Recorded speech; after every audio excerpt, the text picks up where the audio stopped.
अध्याय 8। अध्याय 8 में ब्रह्मा जी द्वारा कही गई एक बहुत बड़े झूठ का वर्णन है। विष्णु जी ने बहुत नीचे तक जाने के बाद हार मान लिया और वापस आ गए, ये स्वीकार करते हुए कि इसका कोई अंत नहीं है। ब्रह्मा जी भी अंत नहीं ढूंढ पाए, लेकिन ऊपर जाते वक्त उन्होंने आकाश से गिरता हुआ एक केतकी फूल से मिला। ब्रह्मा जी ने केतकी से झूठ बोलने को कहा कि वो ब्रह्मा जी का गवाह बने कि ब्रह्मा जी ने अंत ढूंढ लिया। जब दोनों वापस आए तो विष्णु जी ने सच बोला कि वो अंत नहीं ढूंढ पाए, लेकिन ब्रह्मा जी ने झूठ बोला और केतकी फूल ने भी ब्रह्मा जी का साथ दिया।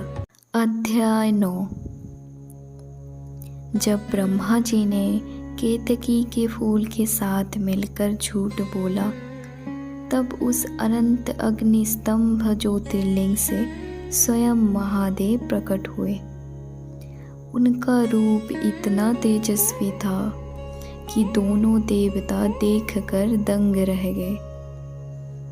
महादेव ब्रह्मा जी के झूठ से बहुत क्रोधित हुए। उन्होंने ब्रह्मा जी का वो सर काट दिया जिसने झूठ बोला था। साथ ही महादेव ने ब्रह्मा जी को श्राप दिया। महादेव ने ब्रह्मा जी से कहा, संसार में आपकी पूजा नहीं होगी और ना ही आपके लिए कोई मंदिर बनाया जाएगा। यही कारण है कि पूरे भारत में ब्रह्मा जी का सिर्फ एक ही मुख्य मंदिर है। केतकी फूल ने भी ब्रह्मा जी के झूठ का साथ दिया, इसलिए शिव जी ने केतकी फूल को भी श्राप दिया और महादेव ने केतकी फूल से कहा, मेरी पूजा में कभी भी केतकी का फूल नहीं चढ़ाया जाएगा। इसलिए आज भी शिव पूजन में केतकी का फूल वर्जित है। विष्णु जी ने सच बोला, इसलिए महादेव प्रसन्न हुए और विष्णु जी को वरदान दिया। महादेव ने कहा, आप मेरे समान ही पूजे जाएंगे और आपको मेरे ही स्वरूप माना जाएगा। अध्याय 10।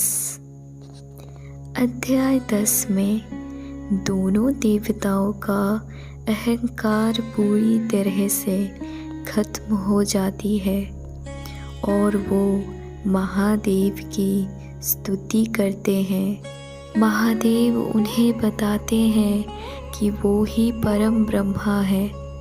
उन्होंने ही सृष्टि की रचना के लिए ब्रह्मा और पालन के लिए विष्णु देव को बनाया है। यहाँ पहली बार ओम और नमः शिवाय मंत्र की महिमा बताई गई है। शिव जी बताते हैं कि ओम ही सबसे बड़ा मंत्र है, जिसमें ब्रह्मा, विष्णु और महेश तीनों समाहित हैं। महादेव दोनों को उनके कर्तव्य को समझाते हैं और बताते हैं कि कैसे सृष्टि, स्थिति और लय का चक्र चलता है। ये अध्याय हमें सिखाता है कि सत्यम शिवम सुंदरम, यही जो सत्य है वही शिव है। भले ही ब्रह्मा जी ने सृष्टि बनाई थी, लेकिन झूठ बोलने के कारण वो दंड के पात्र बने। अर्थात कोई कितना भी बड़ा विद्वान क्यों ना हो, अगर वो झूठ बोलता है तो उसे दंड ज़रूर मिलता है।